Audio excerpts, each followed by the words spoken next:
welcome guest. Nestled in the heart of New England, the quaint town of Ashgrove was the perfect escape for city-weary souls. Its picturesque streets, lined with ancient oaks and cobblestone paths, promised peace and quiet. It was here that Emily and Jason, an adventurous couple, decided to rent an Airbnb for the weekend. The listing was enticing, a 19th-century Victorian mansion, boasting elegant decor and modern amenities. The photos showed a beautiful, sunlit property with sprawling gardens and a charming, cozy interior. The price was surprisingly affordable, a steal for such an exquisite place. They booked it immediately, thrilled by the prospect of a romantic getaway.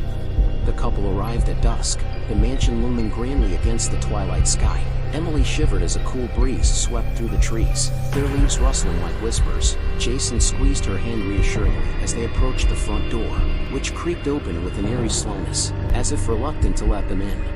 Inside, the house was even more beautiful than the photos had suggested.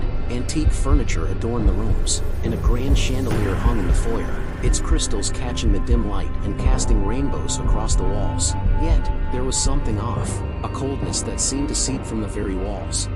As they explored, Emily felt a growing unease. The mirrors in every room seemed to watch them, reflecting their every move with unsettling clarity. They reached the master bedroom, dominated by a large four-poster bed draped in heavy velvet curtains. The air smelled faintly of lavender, mingled with something more sinister that Emily couldn't quite place. They unpacked and settled in, trying to shake off the strange feeling. Jason suggested they make dinner, hoping to lighten the mood. In the kitchen, they found a bottle of wine, a welcome gift from their host. As they cooked, laughter began to replace their apprehension, the warmth of the meal and the wine soothing their nerves. After dinner, they retired to the living room, the fire crackling merrily in the hearth. Jason picked up an old, leather-bound book from the shelf, flipping through its yellow pages. Emily leaned back, her eyes growing heavy with sleep. She was just drifting off when a loud thud echoed through the house. Both of them jumped, the momentary peace shattered. Jason put the book down and listened intently. Another thud, this time from upstairs. They exchanged nervous glances before Jason stood up, determined to investigate. Emily followed reluctantly, her heart pounding in her chest. As they climbed the staircase, the air grew colder, their breaths visible in the dim light. The thudding continued, leading them to a locked door at the end of the hallway. Jason jiggled the key, but it wouldn't budge. Frustrated, he gave it a hard shove, and the door creaked open, revealing a small, dusty attic. The attic was cluttered with old furniture, trunks, and cobweb-covered knickknacks. In the center stood a large, ornate mirror, its surface clouded with dust. Emily felt a chill run down her spine as she approached it. Compelled by a morbid curiosity, she wiped the dust away, revealing her reflection and something else. Behind her, in the mirror, stood a woman. Her face was pale and gaunt, her eyes hollow and filled with sorrow. Emily spun around, but there was no one there. Heart racing, she turned back to the mirror, but the woman was gone. Jason's hand on her shoulder made her jump, and she turned to see his concerned expression. "Let's get out of here," he whispered, and she nodded, eager to leave the oppressive attic. They hurried back downstairs, trying to make sense of what they'd seen. Emily told Jason about the woman in the mirror, and his face grew pale. They decided to call the host, hoping for some rational explanation. The host, a kindly old woman named Margaret, answered on the second ring. She listened patiently as Emily described their experience, a heavy silence hanging in the air. When Emily finished, Margaret sighed deeply.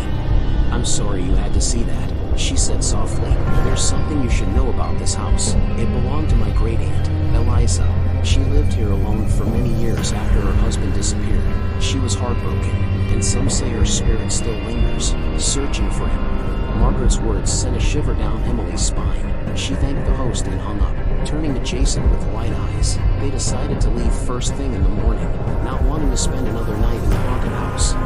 That night, sleep eluded them. Every creak and groan of the old house set their nerves on edge. Around midnight, Emily heard soft sobbing, echoing through the halls. She nudged Jason awake, and they lay in the darkness, listening.